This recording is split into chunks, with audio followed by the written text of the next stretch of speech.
Bom dia, prof! Como vocês estão?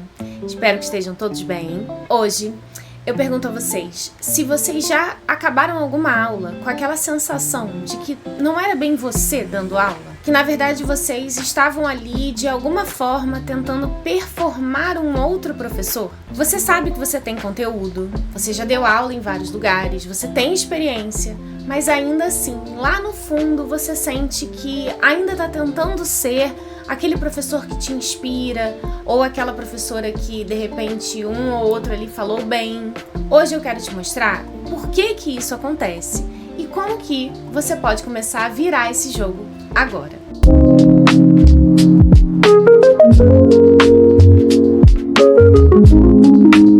Vamos ser honestas?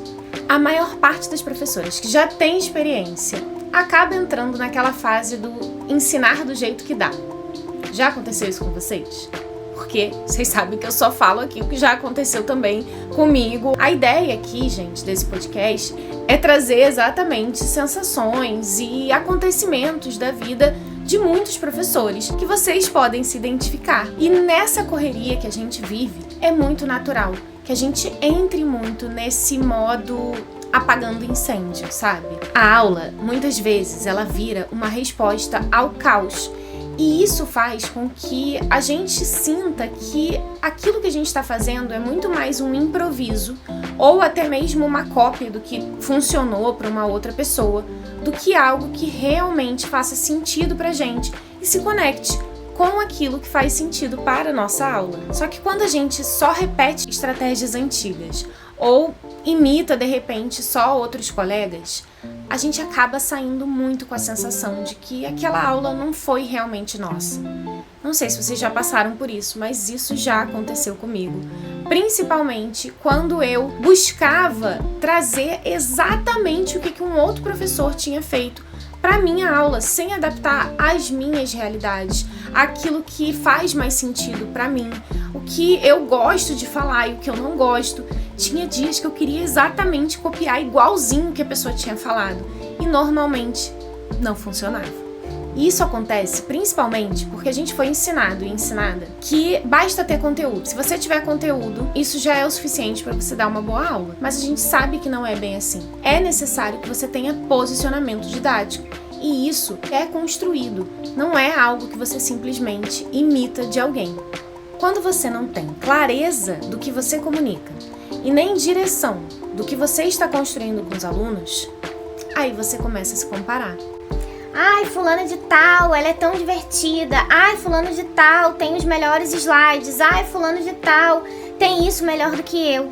É claro que em muitos momentos, gente, vão ter outros professores que vão ser melhores em você em alguma coisa. Isso é muito normal de acontecer. Isso também não quer dizer que você não possa chegar e olhar e se inspirar num outro professor. Isso aconteceu, por exemplo, comigo, quando eu via os slides de um outro professor que eram maravilhosos e os meus eram péssimo. Bom, o que eu fiz? Eu procurei esse professor, ele fez um curso e eu fui lá fazer o curso que ele fez. Os meus slides hoje são iguais aos dele? Não.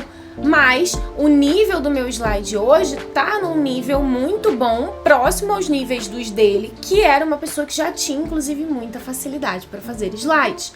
Então a gente também tem que entender o quanto que a gente está querendo se transformar numa outra pessoa e o quanto que a gente está querendo aprimorar ali a nossa prática. Isso também é algo que é importante vocês tentarem medir. Porque aí o que acaba acontecendo é que a gente fica tentando ser outra pessoa e isso nunca vai acontecer, a gente nunca vai ser uma outra pessoa, né? O que a gente pode fazer é pegar características, inclusive, de várias pessoas e ver quais dessas características elas conseguem bater melhor com a sua individualidade. E aí, isso você pode fazer com estratégia.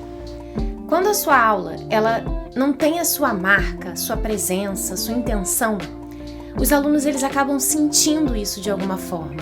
E aí você acaba perdendo a conexão com essa turma. Mas o que acontece é que às vezes a gente fala, mas sente que não está sendo escutada.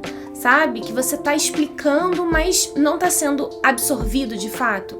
Não sei se vocês já chegaram a sentir isso, mas isso já aconteceu comigo e acontecia principalmente quando eu tava buscando ser outra pessoa e não aquilo que eu realmente era, né? Então, por isso que eu digo que não tem a ver tanto com vocação. Eu sempre falo isso, que eu não acho que uma boa sala de aula é algo que tenha um dom, né? Você constrói a sua boa sala de aula, mas principalmente com algo que não se ensina, inclusive, muito na faculdade, né? Que a gente sai meio que das faculdades de licenciatura sem sentir muito essa didática com identidade, com intencionalidade, que eu já falei aqui, inclusive, em outros podcasts para vocês. Então, eu acho que o ideal é que vocês busquem construir uma didática realmente que esteja ligada àquilo que vocês são.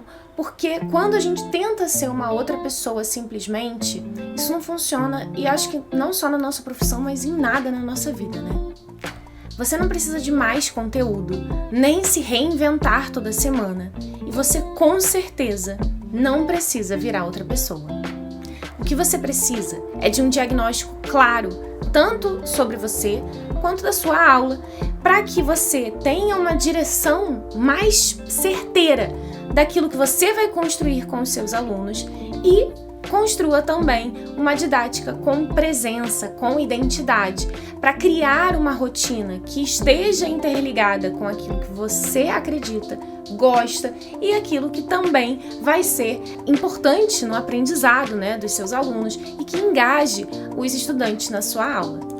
E eu já acompanhei muitas professoras que estavam exatamente nesse lugar, cansadas, perdidas, dando conta de tudo, mas se sentindo ainda muito invisível. E a ideia, gente, não é você mudar tudo, porque essas professoras, elas tiveram a realidade delas transformada e isso não foi através de uma mudança total ou, obviamente, muito menos não sendo uma outra pessoa, né? Então a ideia realmente não é você modificar absolutamente tudo na sua aula, e sim ter mais clareza didática, ter método e junto com a sua autenticidade. Muito importante. Aproveitem, já sigam a página do Mais Ponto Didática, que é o meu Instagram, que eu trago muito conteúdo exatamente pensando em vocês construírem uma didática com muito mais propósito. Se vocês ainda não me seguem, eu vou aí puxar a orelha de vocês, hein? Porque lá eu também trago reels, a gente faz lives e muitas outras informações para vocês, tá? Mas busque também a sua autenticidade, aquilo que faz sentido para você. Uma didática com intenção e com propósito, ela faz total diferença na sua vida e principalmente no seu trabalho, que é, muitas vezes, um momento muito importante do seu dia, né? Então é isso, nos vemos na próxima.